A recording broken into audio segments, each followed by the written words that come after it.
നമുക്കറിയാം മറ്റൊരു തീപിടുത്തം നമ്മൾ കണ്ടത് കോഴിക്കോട് മഫ്യൂസൽ ബസ് സ്റ്റാൻഡിലാണ്.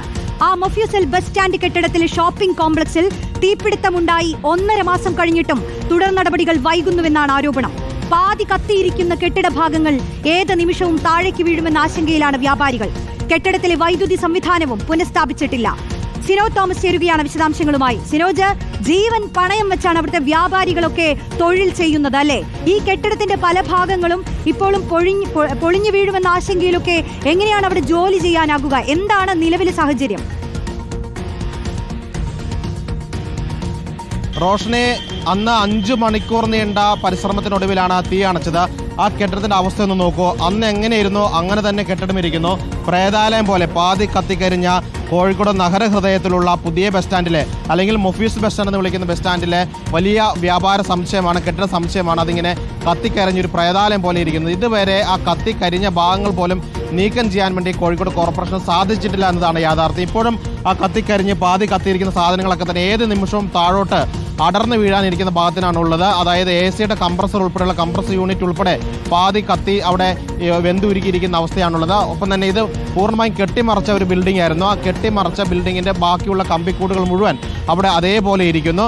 താഴോട്ട് വന്നു കഴിഞ്ഞാൽ നിരവധി കടകൾ ഇതിന്റെ ഗ്രൗണ്ട് ഫ്ലോറിലുണ്ട്. അതായത് ബേക്കറികളുണ്ട്, ലോട്ടറി കടകളുണ്ട്, മെഡിക്കൽ ഷോപ്പുണ്ട്, ബുക്ക് സ്റ്റാൾ ഉണ്ട്. അങ്ങനെ ദിവസവും ആയിരക്കണക്കിന് ആളുകൾ വന്നു പോകുന്ന നിരവധി കടകൾ ഇതിന്റെ ഗ്രൗണ്ട് ഫ്ലോറിലുണ്ട്. ഈ ഗ്രൗണ്ട് ഫ്ലോറിന് മുകളിലോട്ടുള്ള 1ഉം 2ഉം നിലകളാണ് പൂർണ്ണമായി അന്ന് കത്തിപ്പോയത്. വ്യാപാരികൾ പ്രതിഷേധം ഉണ്ടാക്കിയ തുടർന്നാണ് ഗ്രൗണ്ട് ഫ്ലോർ തുറന്നു കൊടുത്തിരിക്കുന്നത്. അതിന്റെ പ്രശ്നമെന്ന് പറയുന്നത് ഗ്രൗണ്ട് ഫ്ലോറിൽ കറണ്ട് ഇല്ല. അതുകൊണ്ട് തന്നെ ജനറേറ്റർ വാടകയ്ക്ക് എടുത്തുകൊണ്ടാണ് വ്യാപാരികൾ ഈ കടകൾ നടത്തിക്കൊണ്ട് പോകുന്നത്. ചേട്ടാ, വലിയ ബുദ്ധിമുട്ടിലാണോ നിങ്ങളുള്ളത്? വലിയ ബുദ്ധിമുട്ടിലാണ്.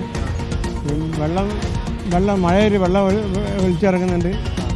ജനറേറ്റർ വാടക എടുത്താണ് ബിസിനസ് നടത്തുന്നത്. ജനറേറ്റർ വാടക എടുത്തല്ല നിങ്ങളൊക്കെ നടത്തുന്നത്? ഒരു ദിവസം ശരാശരി എത്ര രൂപ ചെലവാകുന്നുണ്ട്? എന്തായാലും ഒരു 40,000 രൂപേൻ്റെ കൂടെ. ചേട്ടൻ്റെ കടയിൽ എത്ര രൂപ ചെലവാകുന്നുണ്ട്? 2 കടയുള്ള ഒരു കടക്ക് 1300 വരും പെർ ഡേ. എൻ്റെ ഒരു ഫുട്വെയർ ഷോപ്പ് ഉണ്ട്, അവിടെ 1200. എല്ലാം കൂടെ ഒരു 3000 അടുത്ത് പോകുന്നു. 3000 ഒന്നല്ല, പിന്നെ ലേബർ ഇപ്പോൾ തുറക്കുന്നേ ഉള്ളൂ.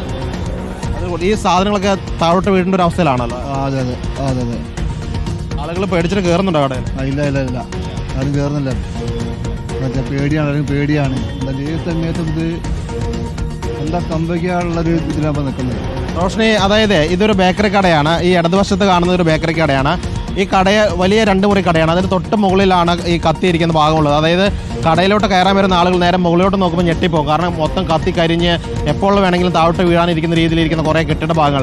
എങ്ങനെ ആളുകൾ ധൈര്യപ്പെട്ട് അകത്തോട്ട് കയറും? ഇനി നിർഭാഗ്യവശാൽ അകത്തോട്ട് കയറുന്ന സമയത്താണ് ഇത് തലയിലോട്ട് വീഴുന്നെങ്കിലും ഒന്ന് പേടിച്ചിട്ടാണ് ആളുകൾ അകത്തോട്ട് കയറാത്തത്. കച്ചവടക്കാരാണെങ്കിൽ കറണ്ട് ഇല്ലാത്തതുകൊണ്ട് തന്നെ ജനറേറ്റർ വാടകയ്ക്ക് എടുത്താണ് ഈ കടകൾ പ്രവർത്തിച്ചുകൊണ്ട് പോകുന്നത്.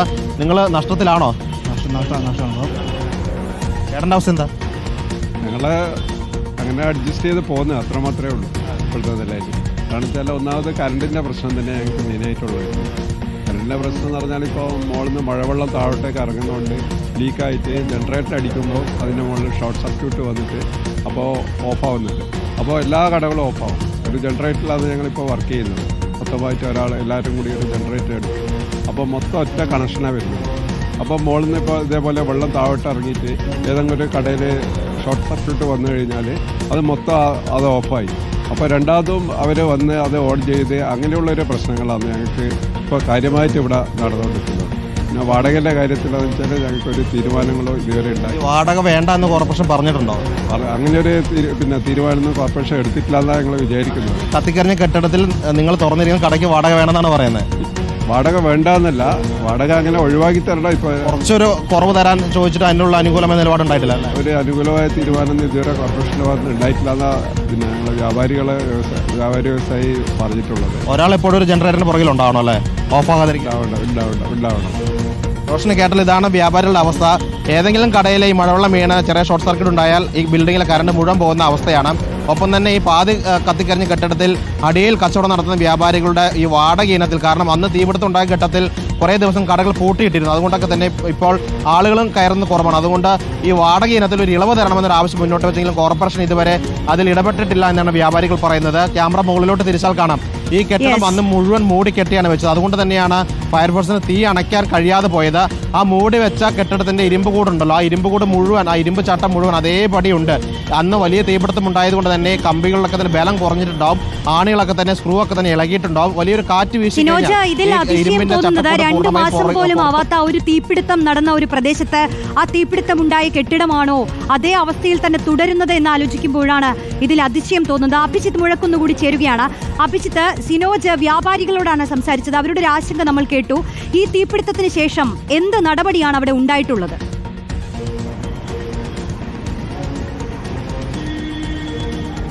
റോഷ്നി, സത്യത്തിൽ ഈ തീപിടിച്ച കെട്ടിടം നിലവിൽ ഇപ്പോഴും അതേപടി തുടരുകയാണ്. നമുക്ക് ഈ ദൃശ്യങ്ങളിലേക്ക് പോയാൽ നമുക്ക് കാണാം ഈ മൊഫ്യൂസൽ ബസ് സ്റ്റാൻഡിൻ്റെ മുകളിലെ നിലയിൽ കത്തിക്കരിഞ്ഞ ആ കെട്ടിടമാണ് ഇപ്പോൾ നമ്മൾ ഈ ദൃശ്യങ്ങളിൽ കാണുന്നത്. യഥാർത്ഥത്തിൽ ഇവിടെ യാതൊരു വിധത്തിലുള്ള പുനർനിർമ്മാണവും നടന്നിട്ടില്ല എന്ന് തന്നെ പറയാം. അതിൻ്റെ അവശിഷ്ടങ്ങളൊക്കെ ഈ കെട്ടിടത്തിൽ നമുക്ക് കാണാം. അവിടെ ഇവിടെയായി അവശിഷ്ടങ്ങളുണ്ട്. ചിലപ്പോഴൊക്കെ ആൾക്കാർ വന്ന് ഇത് വൃത്തിയാക്കുന്ന നടപടികളിലേക്ക്, ഇത് മാറ്റുന്ന നടപടികളിലേക്കൊക്കെ കടക്കും. പക്ഷേ ഇപ്പോഴും പൂർണ്ണമായി ഇവിടെയുള്ള ഈ മാലിന്യങ്ങൾ, കത്തിക്കരിഞ്ഞതിൻ്റെ അവശിഷ്ടങ്ങളൊക്കെ മാറ്റുന്ന നടപടികളിലേക്ക് കടന്നിട്ടില്ല എന്നുള്ളത് തന്നെയാണ് യാഥാർത്ഥ്യം. ഈ കെട്ടിടങ്ങളുടെ ഒരു അവസ്ഥ കൂടി പരിഗണിക്കുക, നമ്മളൊന്ന് നോക്കുക. അതായത് ഒരു പക്ഷേ വലിയൊരു അപകടത്തിനുള്ളൊരു സാധ്യതയും കൂടി ഇവിടെ ഇപ്പോഴും നിലനിൽക്കുന്നുണ്ട്. കൃത്യമായി പറഞ്ഞാൽ 1.5 മാസത്തോളമായി ഈ ഒരു അപകടം ഉണ്ടായിട്ട്. പക്ഷേ അതിനുശേഷം ഇത്ര നാൾ ഇതുവരെ, അതായത് ഏതാണ്ട് 30-50 ദിവസങ്ങൾ ഇതുവരെ പിന്നിട്ടിട്ടുണ്ട്. പക്ഷേ എന്നിട്ടും കൃത്യമായ ഒരു ഇടപെടൽ ഉണ്ടായിട്ടില്ല എന്നുള്ളത് യാഥാർത്ഥ്യമാണ്. ഈ ദൃശ്യങ്ങൾ നമ്മളോട് അത് സംസാരിക്കുകയും ചെയ്യുന്നുണ്ട്. ഇത് കൃത്യമായി ഇവിടെ നിന്ന് മാറ്റുകയും ഈ കെട്ടിടത്തെ പുനർനിർമ്മിക്കുകയും ചെയ്യുക എന്നുള്ളതാണ് ഏറ്റവും പ്രധാനപ്പെട്ട കാര്യം. അത് ഇതുവരെ നടന്നിട്ടില്ല. നമ്മൾ ഈ ദൃശ്യങ്ങളിലേക്ക് വരികയാണെങ്കിൽ ഇപ്പോൾ നമ്മൾ ഈ കണ്ട ഭാഗത്താണ് ആദ്യം തീപിടുത്തം ഉണ്ടാകുന്നത്. പിന്നീട് ആ തീ ഇങ്ങോട്ട് ഈ ഭാഗത്തേക്ക് പടരുകയായിരുന്നു. ഈ ഭാഗങ്ങളിലൊക്കെ പൂർണ്ണമായും തീ കവരുന്നൊരു കാഴ്ചയാണ് നമ്മൾ അന്ന് കണ്ടത്. ഏതാണ്ട് 10 മണിക്കൂർ സമയമെടുത്താണ് അന്ന് ഈ തീ അണയ്ക്കാൻ കഴിഞ്ഞത്.